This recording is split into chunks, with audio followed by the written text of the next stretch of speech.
Mga kadasig, maayong adlaw kanyong tanan. Since no ang atuang title sa tuang mga video is about man no sa mga kadasig no sa mga pangpadasig og mga motivation no kay mao ginausa nga giatake karon ni Satanas nga ang tao ma-depress no mag-uol permanente, ma-stress aron nga ang tao no mawalag paglaom. So mga kadasig, ang atoa karon nga video is aron gi pagpadasig niyong tanan.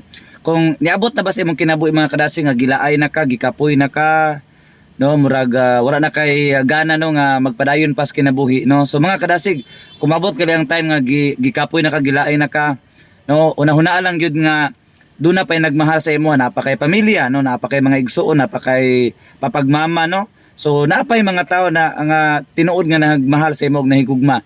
So man mga kadasig, ayo lang gid pagpakwalay paglaom, maglabas tanan napay Ginoo nga naghigugma kanimo no.